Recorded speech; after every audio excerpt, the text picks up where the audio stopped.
Samedi 10 novembre, petit matin au Sable d'Olonne. Un petit matin pluvieux, grisouille. Un petit matin à ne pas mettre son nez dehors. Mais ils sont tous là. Ils sont venus d'à côté, ils sont venus de très loin. Ils sont 300 000. Et ils sont venus parce que le plus extraordinaire défilé que la compétition vélique puisse offrir se déroule là, le long de ce chenal, tous les 4 ans. Le plus extraordinaire défilé donc, le plus chargé d'émotions. On peut trouver tous les superlatifs, en inventer de nouveaux. Finalement, ça ne traduira jamais ce que l'on ressent à cet instant-là, à cet endroit-là. Il y a des choses qui n'ont pas de mots. Je crois pas qu'on peut être habitué à ça. Pas possible. Je me suis réveillé ce matin et j'ai vu tant de monde ici. Je me sens humble. Autant de personnes qui viennent pour te souhaiter bonne chance, c'est une sacrée émotion. Même les durs de durs, les vieux briscards ont des trémolos dans la voix. Alors imaginez un novice, le Benjamin de la flotte. On part relativement longtemps, on s'éloigne de ses proches, il y a beaucoup d'émotions, il y a ma maman qui pleure, tout ça. À un moment, il faut appareiller. Et donc le défilé commence.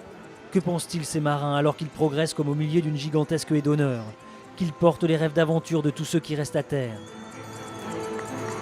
Sont-ils sereins, fiers, écrasés par les attentes, par l'immense défi qu'ils se lancent? C'est le même sentiment qu'il y a 4 ans. Je pense que chaque fois, on part un peu dans l'inconnu. Ou sont-ils simplement déjà concentrés sur les manœuvres qui doivent les emmener un peu au large, sur la ligne de départ? Je suis ready to go, concentré, déterminé, un peu tendu, mais serein. Voilà. Et pas mécontent de partir. On n'en sait rien de ce qui se trame dans les crânes le long du chenal. Mais on sait simplement qu'une fois franchi, la course commence déjà. Direction la ligne de départ, il faut débarquer les équipiers. Trouver la bonne position pour qu'à 13h02 exactement, on soit le mieux placé. Et lorsque François Cluzet appuie sur la détente, il faut croire qu'il libère aussi énormément d'impatience.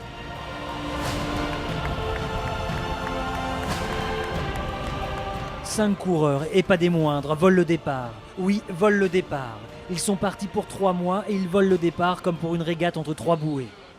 Hormis Gutkowski, le Polonais, il n'y a que des cadors. François Gabard, Quito de Pavan, Armel Lecléache et Vincent Rioux. Que des favoris, obligés de manœuvrer pour repasser la ligne. Les autres, eux, sont partis. Mais à bien y regarder, il y a comme un détail qui cloche. On compte sur nos doigts. Normalement, ils sont 20. Et il n'y en a que 19 à s'élancer. Il en manque un, Bertrand de Broc. Il rentre au port après avoir endommagé son bateau à 25 minutes du départ. C'est pas très grave, hein, mais voilà, ça nous fait perdre 24 heures. Donc il y a même un concurrent qui m'a envoyé un SMS. Ah. Voilà, Marc Guillemot, il m'a dit, bon, 24. Une journée sur 24 heures, c'est pas très grave. Non, une journée sur 90 jours plutôt, c'est pas très grave. Et Marc Guillemot, justement, est dans le trio de tête de cette première après-midi de course. C'est sympa de se dire qu'un skipper à la bagarre prend le temps d'en réconforter un autre. Mais ce qu'il ne sait pas encore, c'est que du réconfort, c'est lui qui va en avoir besoin. Et rapidement.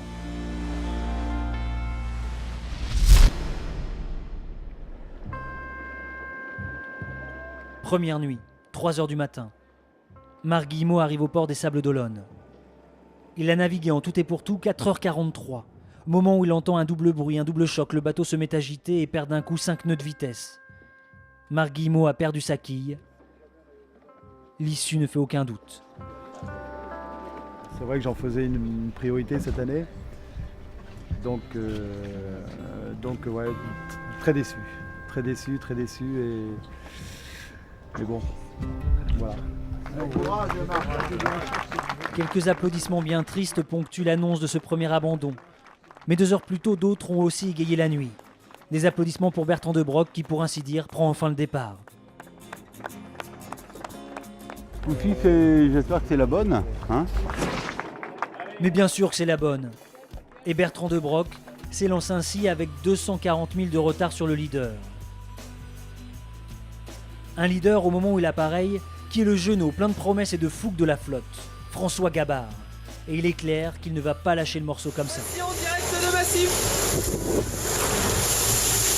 Voilà ce que je voulais pas. Vous voyez, ça mouille encore. Je vais juste vous montrer.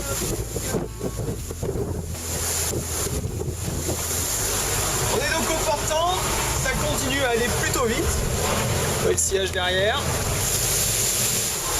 Toujours en tête, pas très loin de PRB Banque Populaire. Et écoutez, pour le moment, on se régale. François Gabard est un peu parti cette nuit.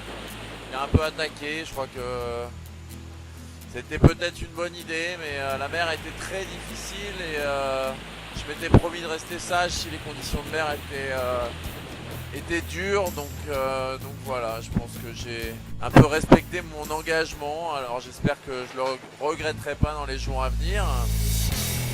Attaquer, ralentir, gérer, attendre. Chacun fait comme il le sent ou comme il le peut. Mais il est clair que dorénavant, tout le monde y est dans le Vendée. Il y a des sourires, des grimaces, des anecdotes. Salut, c'est Sam Davis sur le bateau de Staviole. On est au large du Portugal et pour l'instant, tout va bien. Le temps est très mauvais. Je ne suis pas aussi bien placé que je le voulais. C'est difficile. J'ai eu plusieurs situations merdiques dans la nuit. Les petits canets de maman. On reste attaqué, hein. Merci maman. Je pense qu'avec l'équateur, il n'y aura plus rien.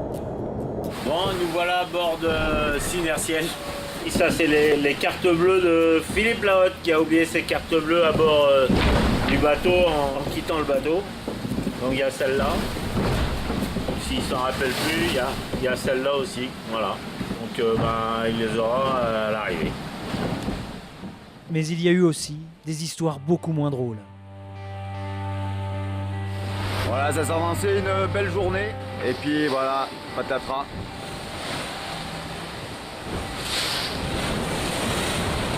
Un chalutier qui était passe-tout à IS. Je dormais. Les 10 minutes que je dormais. Et voilà, j'ai eu une collision avec ce chalutier. Par miracle, le mât est toujours en place. J'ai plus de haubans. Voilà, j'ai fait un petit gréement de fortune pour que ça tienne. Et puis j'ai plus de bout dehors, il y a un peu de dégâts sur la partie avant du bateau. Voilà.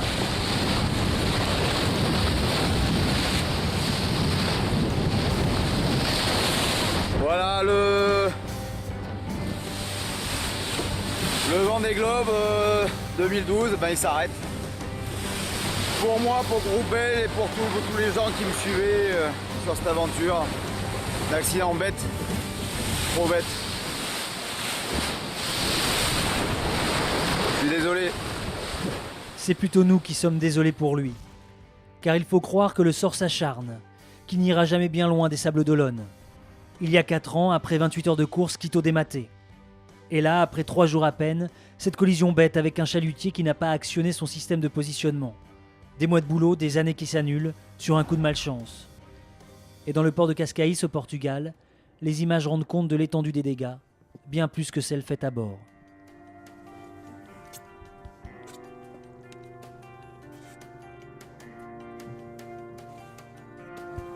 Voilà. C'est pas très joli. Mais bon. J'ai trouvé les techniques. C'est étonnant comment on trouve toujours des solutions à tout. Même quand c'est panique à bord. J'ai ramené le bateau et évidemment je peux pas naviguer, je peux pas faire le tour de la planète avec un bateau dans cet état là. Et donc voilà, il n'y a plus de Vendée Globe. Je sais pas si c'est moi qui veux pas le Vendée Globe ou si le Vendée Globe qui veut pas moi. Mais en tout cas, voilà, ce sera pour les autres. Les autres, ils sont donc dorénavant 18. Et ils sont emmenés par François Gabard. Il a 2 énervés qu'il talonne, d'une 50aine de milles. Armel Lecléache et Bernard Stamm. Et un autre, Vincent Rioux, un peu plus décalé dans l'ouest. Car figurez-vous qu'il y a eu un passage de front, les premières décisions stratégiques. Et pour bien comprendre ce qui se joue, il faut aller chez Maître Vincent. Alors là, je vais vous présenter mon petit intérieur. Bonjour. Voilà, ma table à cartes. Ce qu'il faut voir, c'est que nous, on a un petit peu de retard là-haut. On a une centaine de milles de retard hein, par rapport à Massif qui est ici devant, qui est en tête. Maintenant, c'est pas gagné, mais rien n'est perdu. Et pourquoi rien n'est perdu? C'est parce qu'entre Massif et PRB, il y a 120 000 de latéral.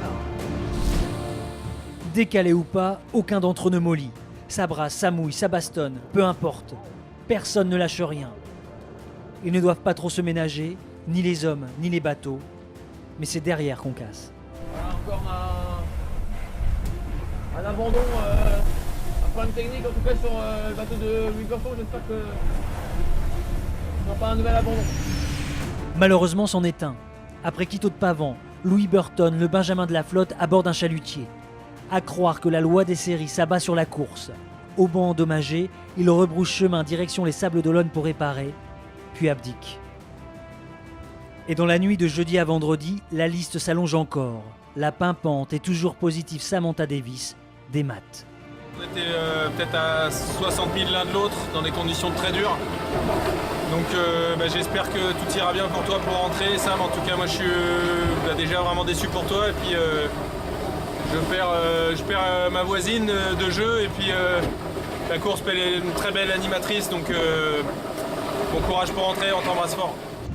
La seule femme du Vendée abandonne.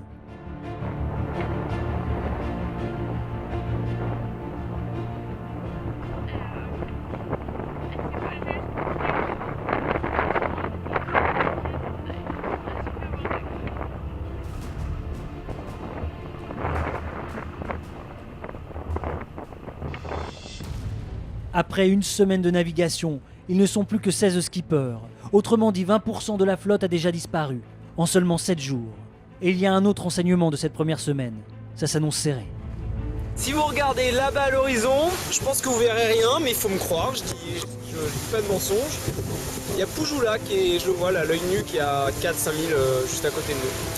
Voilà, pour les news, les dernières journées étaient plutôt dures, j'ai eu un vent hyper tordu. Je pense pas que mes petits copains là à côté ils aient eu du vent aussi tordu pendant 2 jours.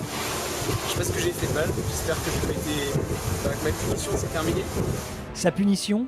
François Gabard a laissé le leadership à Armel Lecléache. Et avec Bernard Stamm, ils se tiennent tous les trois en 25 000. Mieux, les 6 premiers sont séparés de moins de 100 000. La course bat son plein et la prochaine marque a le même nom pour tous. Et ben voilà, on essaye de faire de la vitesse en direction de l'équateur.